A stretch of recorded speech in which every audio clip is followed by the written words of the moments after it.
Since the time of the old Tsars of Russia, two primary objectives had dominated Russian foreign policy. The first of these was to reclaim lands in the West that had historically been ruled by their Orthodox ancestors, but were now part of the Polish-Lithuanian Commonwealth. In olden times, these regions were known by the names of Black Russia, which lay east of the Niemen River, White Russia, modern Belarus, Red Russia, or Galicia in modern Poland, and Little Russia, or northern Ukraine, west of the Dnieper River. The second objective was to push Russia's boundaries toward their natural geographic limits, south to the Black Sea and northwest to the Baltic. Peter the Great had managed to secure a foothold on the Baltic, as well as gain some territory south to the Sea of Azov. But he couldn't fully realize either of these grand ambitions, and his successors fared little better. By the end of the 7 Years' War, however, Russia's western neighbours had weakened. The Ottoman Empire to the south was falling behind Europe technologically and militarily, while Russia had benefited from military reforms, economic growth, and an expanding population. Catherine, now in a powerful position, saw an opportunity to revive the old dream of reintegrating the Orthodox homelands, as well as expanding south to secure access to the Black Sea. Meanwhile, Poland, once a mighty kingdom that included the Duchy of Lithuania, had entered a period of severe political instability. Recent constitutional changes had replaced the hereditary monarchy with an elected one, a progressive concept, but one that soon proved to be disastrous. The Polish Diet, or Parliament, was plagued by the right of veto, which allowed any single noble to block legislation through a veto. Exercise of this privilege soon rendered the government paralysed, with foreign powers easily bribing nobles to further their own interests. Amid the dysfunction, a succession crisis also erupted, and Poland soon descended into chaos.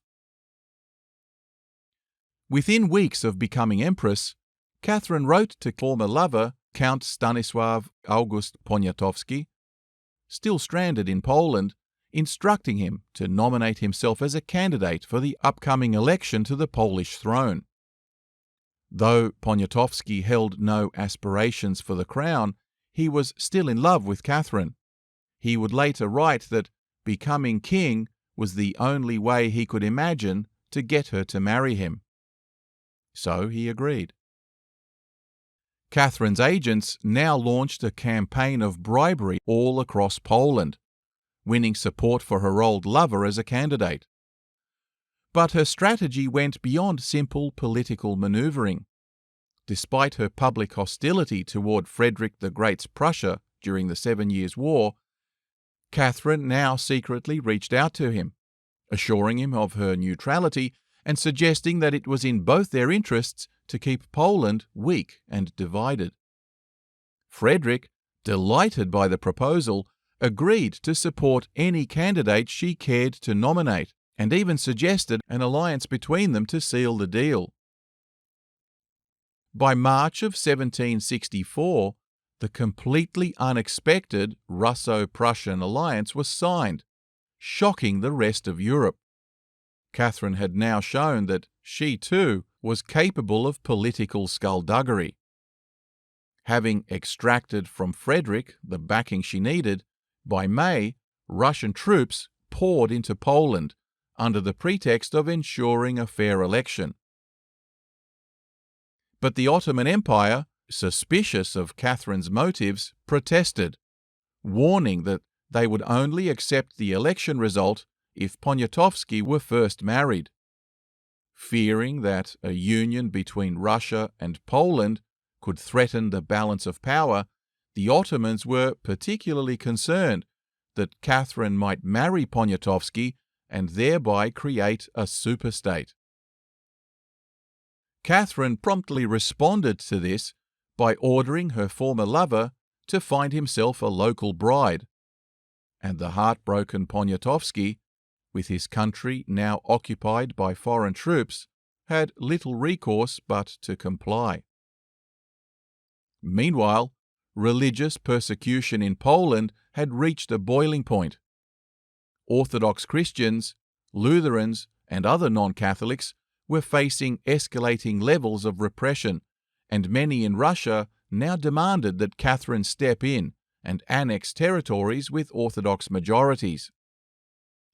The issue was not one that deeply concerned Catherine from a religious perspective, but it would bring enormous acclaim back home and help achieve the long-standing imperial ambitions that would go far to cement her place in history. With Poniatowski unanimously and unsurprisingly elected as her puppet king, Catherine wasted little time in presenting the Polish Parliament with a set of demands, including a mutual defence pact and an end to religious persecution of religious minorities. Parliament rejected the demands outright, prompting widespread riots and eventually rebellion by both Orthodox and Protestant communities. As Poland descended ever deeper into anarchy, the Russian army conveniently moved in and occupied the entire country, suppressing insurgencies that flared up incessantly. Though Catherine had achieved her goal of both occupying Poland and installing Poniatowski on the throne, the broader consequences of this act were not insignificant. France and Austria, alarmed by Russia's unchecked expansion, began pressuring the Ottoman Empire to declare war on them. They hoped that opening a second front would force Catherine to withdraw her troops from Poland, thereby curbing their influence there. Catherine, however, had become a master of propaganda. She manipulated public opinion by presenting herself as an enlightened ruler.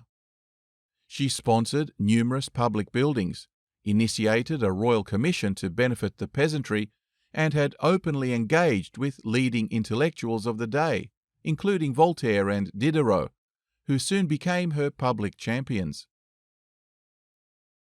Catherine's carefully crafted image of a progressive monarch spread across Europe, with her writings and policies translated into multiple languages and being distributed in pamphlets. But the Royal Commission into the issue of serfdom, which had drawn widespread acclaim, now became bogged down in bureaucratic delays, aristocratic pushback, and nightmarish economic forecasts of the outcome of reforms. Ultimately, and conveniently for Catherine, the commission was shelved when war with Turkey was declared in 1768. Stunning Russian victories now frightened even the trigger-happy Frederick over in Prussia. He knew full well that if the Russians took any more territory from the Turks, it would set off revolutions across the entire Balkan Peninsula and compel Austria to act against Russia, which he had just bound himself to defend.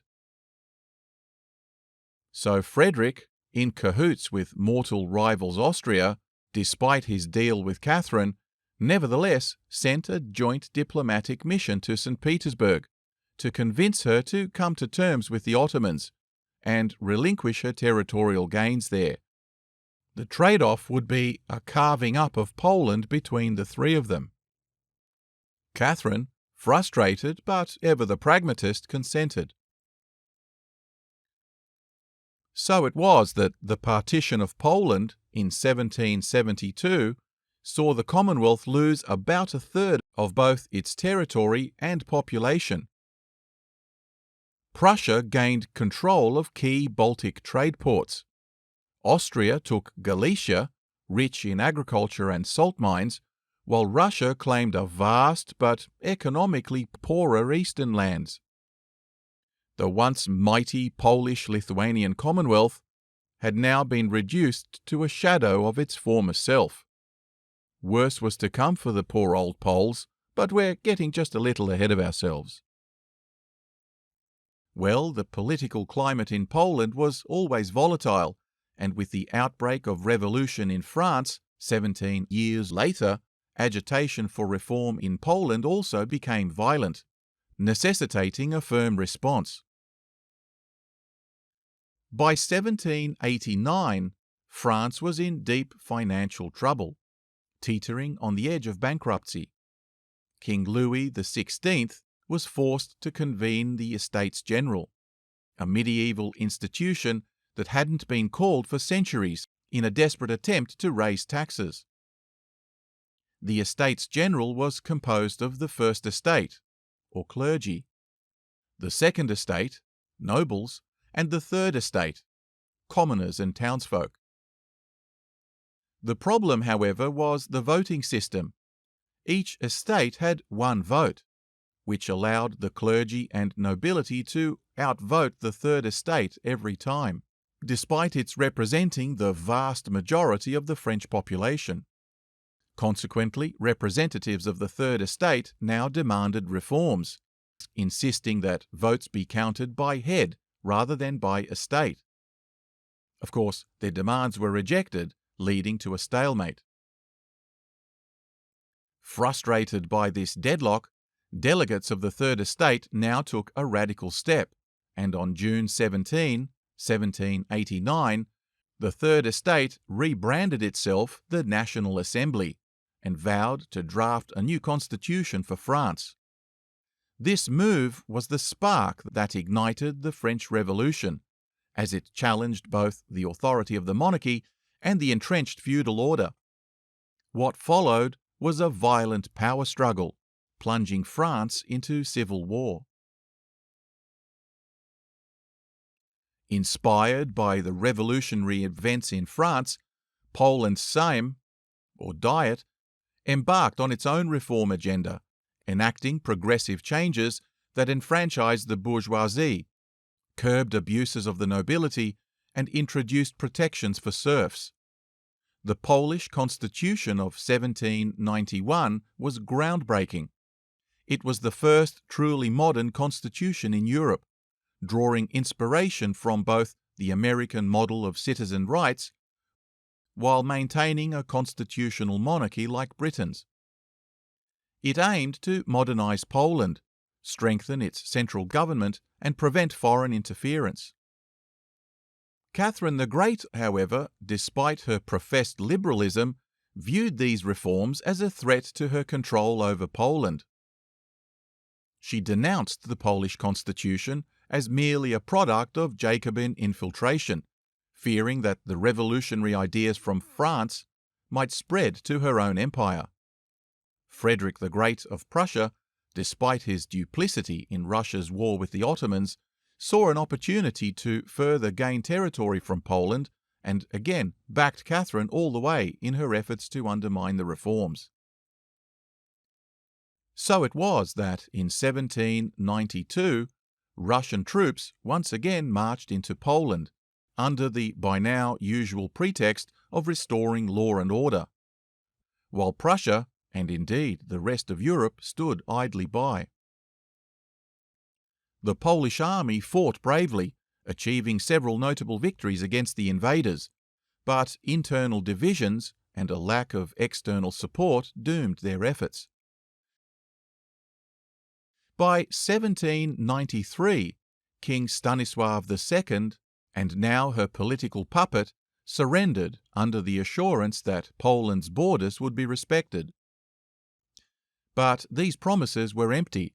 Russia and Prussia simply annexed another 2/3 of what remained of Poland, leaving the already eviscerated country even more fragmented.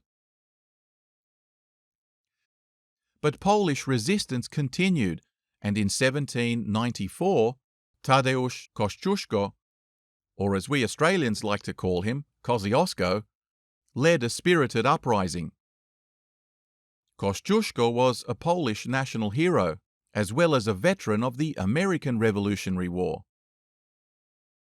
Australia's highest mountain is named after him, but I promise I won't take you down that rabbit hole. Anyway, Kosciuszko promised land reforms and freedom for the serfs, which won him broad popular support. Despite initial successes, including a few battlefield victories, the uprising was ultimately doomed. Kosciuszko's forces were poorly equipped, and the lack of experienced officers hindered the rebellion's chances of long-term success. He was eventually captured and imprisoned in St. Petersburg. The failed Kosciuszko uprising gave Catherine and Frederick all the excuse they needed to once again partition Poland, this time for good. Soon after, in 1795, Poland was erased from the map, with its remaining territory divided between Prussia, Russia, and Austria. The once mighty Polish-Lithuanian Commonwealth ceased to exist, and it seemed that no European power so much as lifted a finger to prevent it.